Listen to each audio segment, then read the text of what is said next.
My ex wanted to meet for closure, but planned to falsely accuse me, so I said let's meet at my friend's coffee shop.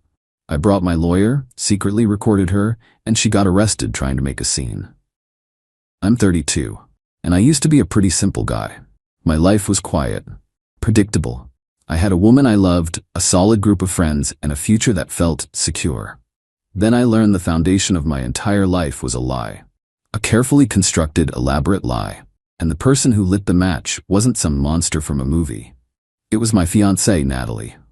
It all started the way these things often do, with a text message that wasn't for me. Natalie and I had been together for 5 years, engaged for 1. We were that couple. The ones people pointed to. Our wedding was just 6 months away. Deposits were paid, the venue was booked, the whole thing. One night, she was in the shower. Her phone was on the nightstand, which never happens. That phone is usually glued to her hand. It lit up. A message from Alan knew. I knew Alan. He was supposed to be one of my closest friends. The new tag was weird, but I figured, okay, maybe she got a new phone for him or something. The preview on the lock screen, though, just a string of heart emojis. My mind raced to find an innocent explanation. It's a surprise party. They're planning something for the wedding, but this feeling washed over me. Cold, sharp. It cut right through the calm. I didn't touch the phone. I just stared at it until the screen went dark. And when she came out of the bathroom, wrapped in a towel, smiling like nothing in the world was wrong, a chasm opened up right there between us. The next few weeks were a quiet, personal kind of hell. I became an observer in my own life. I watched her. The constant texting, the little smiles she tried to hide when she thought I wasn't looking. The late nights at work that started piling up. It was the oldest, trashiest script in the book, and I was the chump with a front row seat. But the real gut punch, it wasn't just the affair. It was the money. We had a joint account for the wedding. I'd put the bulk of my savings into it. $40,000. It was an inheritance from my grandmother. I told Natalie it was for us, for our future, a down payment on a house. She cried when I told her. Said it was the most romantic thing anyone had ever done for her. One Tuesday morning, I checked the account. My heart just stopped. It was almost empty. Thousands of dollars, gone. Transferred out over 2 months in bigger and bigger chunks. All to an account in Alan's name. They weren't just sleeping together. They were building a nest. Planning a new life with my grandmother's money. The calm I'd been forcing myself to maintain just shattered. But it wasn't rage that filled the space. It was something colder, something crystal clear. I didn't want to scream. I wanted to understand the gears of the machine that had just run me over. That night, I didn't confront her. I made her dinner. I played the part. Every word out of her mouth felt like dust, but I just nodded, and she was good. A seamless liar. She'd look me right in the eye, her face full of love, and complain about how stressed she was with the wedding budget. The sheer audacity, it was breathtaking. The next day I went to a lawyer, a quiet older guy named Gabriel. I laid it all out. He told me to keep playing dumb, gather more evidence. That night, I got it. Natalie was asleep, her phone charging. I didn't know her new passcode. But then it hit me. We had a 6-digit PIN we used for shared things, Netflix, the building entry system, the month and day of our first date. My stomach turned. On a long shot, I typed it in. Click. It opened. The password to her secret life was our beginning. I didn't have much time. I couldn't risk some complicated download. I just opened her texts and photos and used my own phone to record a video, scrolling through everything. It was crude, but it was proof. Texts, photos, travel plans for a trip to Bali, and the messages where they laughed about me, about how oblivious I was. Alan called me a walking ATM. Natalie replied with a laughing emoji. Reading that, it broke something in me that I don't think will ever heal. This wasn't just a betrayal, it was a complete character assassination. The confrontation came a few days later. It wasn't loud. I just sat her down on the couch we picked out together. I know, Natalie. She tried to play dumb. Know what, babe? About you and Alan, I said, and about the money. The color drained from her face. The mask slipped. For just a second, I saw pure animal panic in her eyes. Then it was gone, replaced by a wall of cold defensiveness. You went through my phone? She snapped.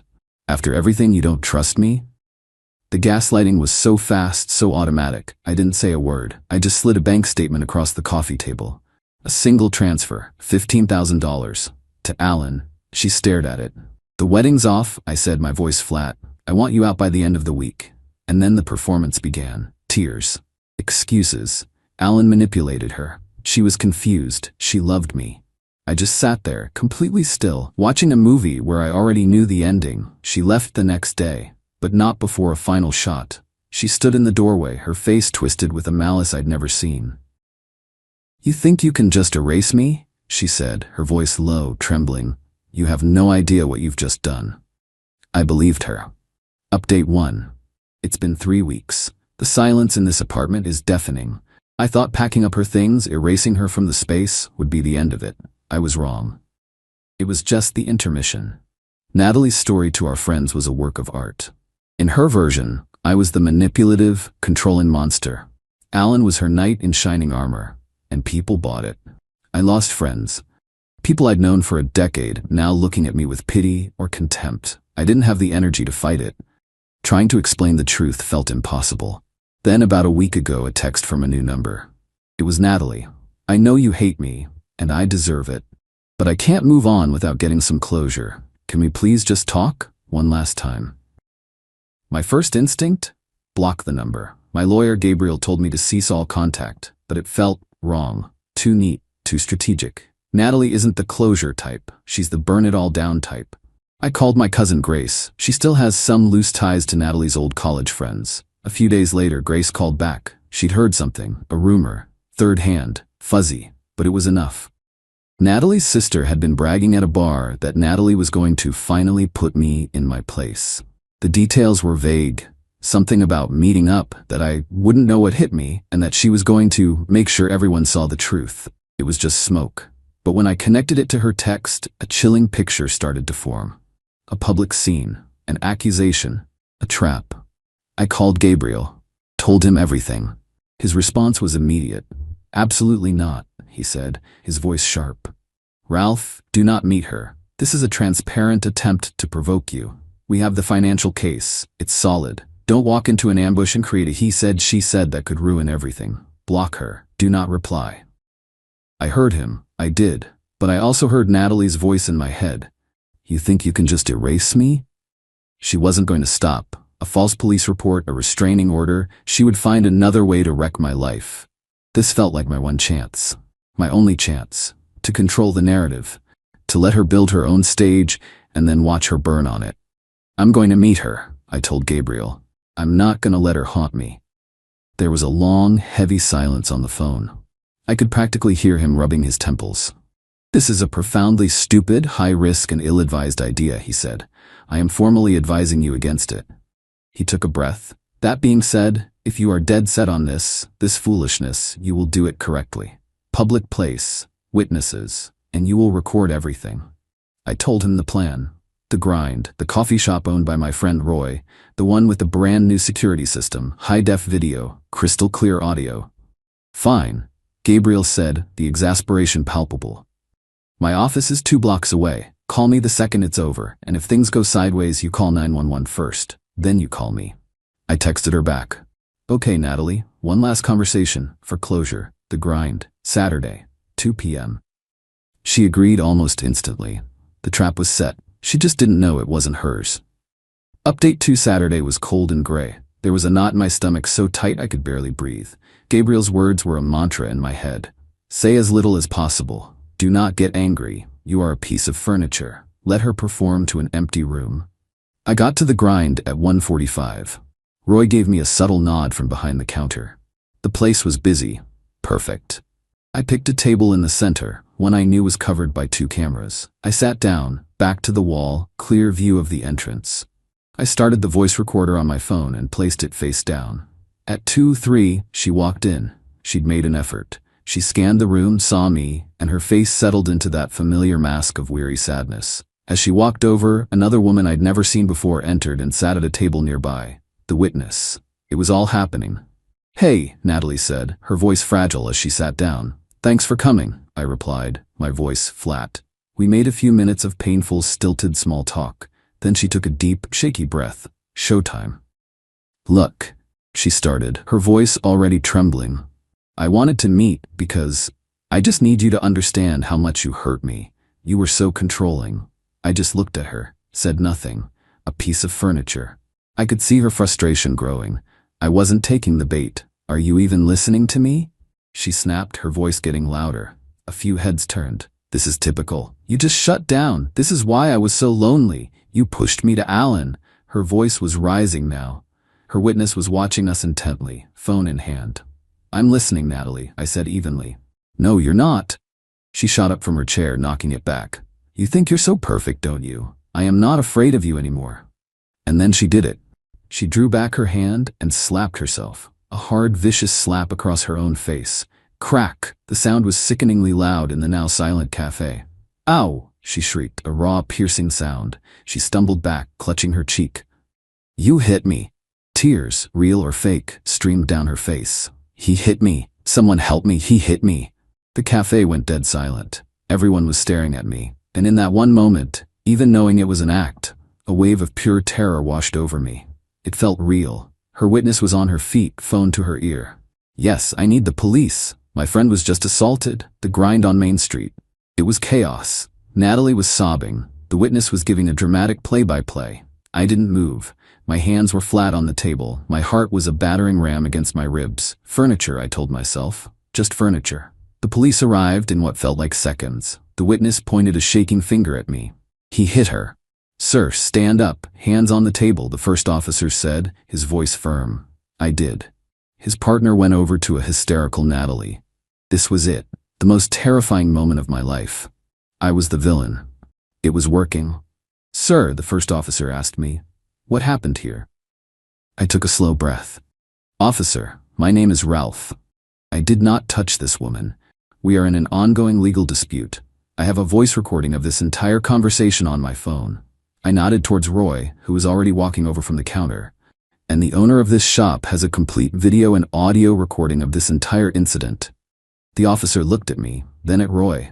Is that correct? It is, Roy said. High definition. With audio, you're going to want to see it. Natalie's sobs hitched. I saw her head whip around. The color drained from her face. She looked at me, at Roy, and then up at the little black dome camera on the ceiling right above our table. The act was over. The stage collapsed. The look on her face wasn't a victim's anymore. It was pure, venomous hatred. And then she ran. A clumsy, desperate bolt for the door. Ma'am, stop! An officer yelled. He moved fast, intercepting her before she made it 5 feet. She started struggling, screaming that she was the victim. It was ugly, pathetic. And as they were cuffing her, a new person walked in. Gabriel. My lawyer. He looked calm as ever. He made eye contact with me, gave a single tiny nod, and then walked straight to the officers. Officers, he said, his voice the calm in the storm. My name is Gabriel Thorne. I represent this man. I believe you have some evidence to review. I just sat there, staring at a half-empty coffee cup, my hands still shaking. Final update. It's been 8 months. The dust never really settled. It just hangs in the air now. Natalie's brilliant plan fell apart spectacularly. The video was a prosecutor's dream. You see her slap herself, you hear everything. She was charged with filing a false police report, obstruction. After months of delays, she finally pled guilty. She got 2 years probation, a hefty fine, and mandatory counseling. The criminal conviction blew her out of the water in our civil case. Faced with proof of fraud, her lawyer advised her to settle. That's still being finalized. The wheels of justice are slow and they're coated in rust, but it looks like I'll get most of the money back. Alan had to sell his precious car. I heard he and Natalie are no longer together. So, that's the tidy part of the story, the legal scorecard. The rest is a mess. My old friend group is gone, just obliterated. Even with the video, some people just quietly faded away. I guess it was easier than admitting they'd backed the wrong horse. My circle is smaller now. But it's real. It's a cold comfort. Dating is a minefield. Explaining my last relationship is a process. I'm more cautious now. Analytical. I look for angles in everyone. That easy, simple trust I used to have in people. It's gone. I don't know if it's coming back. Sometimes late at night, I think about that moment. The sound of that slap. The look of pure panic on her face when she realized she'd lost. I won. I methodically dismantled her attack. I got my revenge. It was calculated. It was just. But there is no joy in it. There's no triumphant fist pump. No feeling of righteous victory. There is just a profound and heavy sense of loss. I lost the woman I thought I knew. I lost 5 years of my life. I lost friends, and I lost a part of myself, that naive, trusting part that thought life was simple. The revenge wasn't a clean victory. It was like fighting a fire. I put the fire out, yes, but my house is still a wreck. The whole place is covered in soot, and the smell of smoke lingers in every single room. I'm just living in the wreckage, trying to figure out what's salvageable and what I need to burn down myself just to start over. So, yeah, I won. But if this is what winning feels like, I hope I never have to win again.